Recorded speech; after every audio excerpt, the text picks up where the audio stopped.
मुझे लगता है कि जीवन के इस पड़ाव पर मैं दो नाव में खड़ा हो गया हूं। एक जो संसारिक सुख जिसमें हम हमेशा मन बहुत उच्चाट रहता है, और दूसरा आध्यात्मिक विषय जिसका अभी तक क ख भी नहीं आता और शुरू भी नहीं हुआ। महाराज जी, मैं क्या करूं? मेरे को कुछ समझ ही नहीं आ रहा। दो नाव को एक नाव में बदल दीजिए। दो नाव नहीं है। ये हमारा अज्ञान है कि व्यवहार अलग है और परमार्थ अलग है। अगर ऐसा होता तो अर्जुन जी कह रहे मैं संन्यास लेकर भिक्षा न पाऊंगा, ये घोर कर्म युद्ध नहीं करूंगा। तो भगवान ने पूरी गीता जिस में वर्णन बार बार कर्म योग के द्वारा, ज्ञान योग के द्वारा, भक्ति योग के द्वारा अपने कर्तव्य कर्म को ही पूजा बताया है। आप जिसे कह रहे हो दो नावों में पैर, वो दो नाव नहीं है। हाँ, इतना जरूर ध्यान रखना है कि मनमानी आचरण नहीं करने, गंदे आचरण नहीं करने।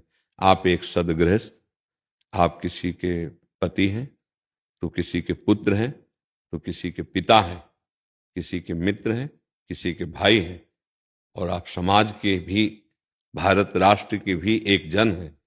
जहां आप निवास कर रहे हैं वो आपके लिए सेवा सामग्री मिली, वो मकान, वो वस्तु, वो बुद्धि, वो बल। हाँ, उचित सुख का भोग धर्म पूर्वक, अपने कर्तव्य का पालन, नाम जप करते हुए। बोलो दो नाव कैसे हो सकती हैं? कैसे दो नाव तुमने समझ लिया कि दो नाव है? भगवान ने कभी ऐसा आदेश किया है क्या कि ये सब छोड़ दो और जाओ कहीं एक जगह बैठ जाओ मेरा भजन करो? ऐसा तो आदेश नहीं किया। भगवान ने तो बार बार यह आदेश किया है कि मेरा अनन्य चिंतन करो और अपने कर्तव्य का पालन। मामनुष्मत युद्ध च, युद्ध माने कर्तव्य कर्म। तो कर्तव्य कर्म को आपने अलग कैसे समझ लिया?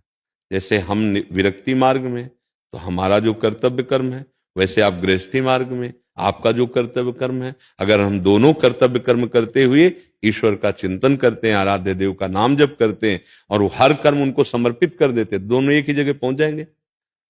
आप अध्यात्म को और इस सांसारिक कार्य को दो करके देखने में फिर बाधा खड़ी हो जाएगी।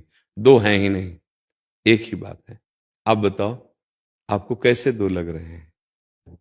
महाराज जी, दो अलग उसमें रहता है कि एक तो रहता है कि संसारिक जैसे जो करना है, और दूसरा अगर हम उसी को करके भगवान को समर्पित कर देते हैं, वही पूजा मानते हैं, भगवान की आज्ञा का पालन कर रहे हैं, तो आपको समस्या क्या हो जाएगी?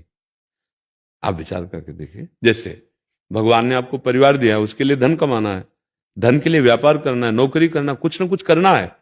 अब जो कार्य कर रहे हैं वो भगवान को समर्पित कर देते हैं, जो अर्थ मिलता है भगवान के दिए हुए परिवार का पोषण कर रहे हैं, नाम जप कर रहे हैं, क्या परेशानी? इसी से भगवत प्राप्ति हो जाएगी। आप इसको अलग करके देखेंगे तो फिर गड़बड़ हो जाएगा। नहीं, अगर देखो एकांत में भागना ही पूरा भजन होता, फिर हम संत महात्माओं को भगवान क्यों उतार देते हैं समाज में? हमारे जीवन का लक्ष्य तो यही था ना। हम किसी को देखेंगे नहीं, किसी से बोलेंगे नहीं, किसी की बात नहीं सुनेंगे, अपने प्रभु का चिंतन करेंगे, उन्हीं में मगन रहेंगे। लेकिन बहुत सब कुछ करने के बाद फिर उतार तो दिया इसी में, इस समाज की सेवा करो, जो तुमने पाया उसे दो, हाथ जोड़ के दो, हाथ जोड़ के दो, दैन्य होके दो, समाज में जाओ। मान लो हम असमर्थ हैं शरीर से, रोग होने के कारण कहीं जा नहीं रहे, लेकिन हमारे संतों को तो भगवान भेजते हैं, मंडली के मंडली, नगर नगर, गांव गांव जाकर वो अपने अनुभव, अपने उपदेश दे रहे हैं। किस लिए दे रहे हैं? उनको सेवा दी गई, तो तुमको वही तो सेवा मिली है, परिवार समाज की। कौन ऐसा है जो सिद्ध पुरुष समाज सेवा किए बिना यहां से गया हो? आप हमें बताना। रामकृष्ण परमहंस जी, भाई जी श्री हनुमान प्रसाद पोद्दार जी, पूज्य स्वामी श्री राम सुखदास जी महाराज, बड़े कोई भी बड़े महापुरुषों को देखो, इस समाज की सेवा किए बिना यहां से नहीं जा सकते। आपको जो मिला है वो समाज को दीजिए, वो ग्रहण करे या ना करे, हमारा काम है, हमारा कार्य। ऐसे ही जिस समाज को आप दो नाव को समझ रहे हो, वही समाज की सेवा आप कर रहे हो। पत्नी रूप में, पुत्र रूप में, माता पिता के रूप में आपको सेवा मिली है, उनके लिए धन कमाना है। धन कमाना आपका भजन है, धन कमाना आपका भजन है। धन लाकर परिवार की सेवा करना ये आपकी पूजा है। हाँ, बस ये ध्यान रखना है कि मेरे प्रभु, मैं प्रभु का, और ये सब प्रभु के लिए कर रहा हूं, भाई इतनी बात है। मैं प्रभु का, मेरे प्रभु, और प्रभु की ये सेवा प्रभु ने दी है।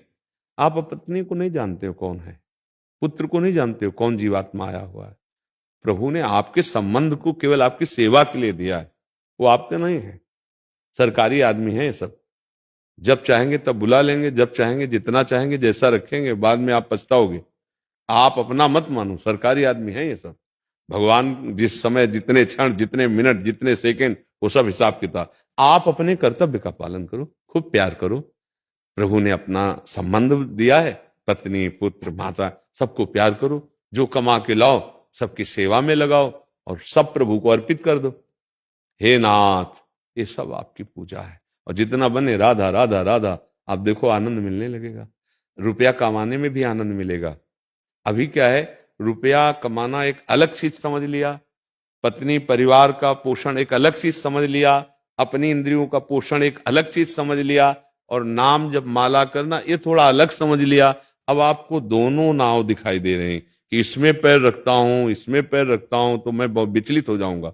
इस पे चलूं कि इस पे चलूं, इसको छोड़ता हूं तो इस कैसे ये बनेगा, और इसको नहीं पकड़ता हूं तो ये जीवन का मतलब क्या रह गया। ये दो नहीं, एक ही है। समझ रहे हो आप? बिल्कुल आप आनंदित होकर चलिए और आपको वही अनुभव में आएगा जो अनुभव एक योगी को आता है, वही आपको अनुभव में आए। बस एक रेखा खींची हुई है, उसको मत पार करना। जो गृहस्थी में रेखा खींची, अपनी पत्नी, अपना परिवार का जो एक संयमन है, नियम है, उसके अनुसार चलो धर्म पूर्वक। आप अगर जैसे आजकल व्यभिचार प्रवृत्ति बढ़ रही, फिर गलत हो गया। अगर आपको ब्याह हुआ है, आप गृहस्थी में हैं, आप अपनी पत्नी में सीमित हैं, आप अपने धर्म से धन कमाते, आप महात्मा हैं, पक्का समझिए। हम सब ऋषियों की तो संतान है। आप जैसे गोत्र बोलिए तो आपके गोत्र ऋषि ही निकलेंगे, याज्ञवल्क्य, भरद्वाज, शांडिल्य, अमुक अमुक गोत्र, तो उन्हीं के हम संतान, हम उसी पद्धति से रहे। ये जो आज गंदा वातावरण बन रहा है ना, इसीलिए समझ में नहीं आता है। नहीं, अगर आप गृहस्थी में सही ढंग से चले तो गृहस्थी धर्म कोई छोटा धर्म नहीं है, निश्चित भगवत प्राप्ति करा देगा।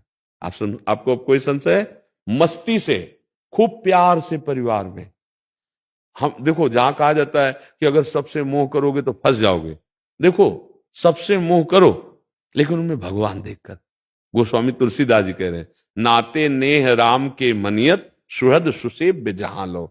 हमारे प्रभु ही सब में बैठे हैं, पुत्र रूप में भगवान आए हैं, पत्नी के हृदय में मेरे भगवान बैठे हैं, माता पिता के हृदय में भगवान। बस यही बात समझना है।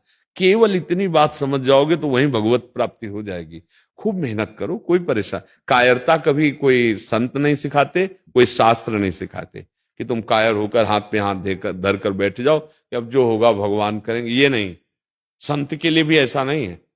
गुरुजन आज्ञा करते हैं, ये सेवा करो, ऐसे नाम जप करो, ऐसे पाठ करो, ऐसे तपस्या करो, ऐसे व्रत करो, ऐसे नियम से रहो। वही बात गृहस्थी, विरक्ति के ये नियम है, गृहस्थी के ये नियम है, और दोनों अपने को भगवान में समर्पित कर देते तो दोनों भगवान को प्राप्त होते हैं। बस अच्छे भाव से चलो। कोई दो पैर आप दो नावों में नहीं रखे, एक ही नाव है, बस उसको समझ लेना है।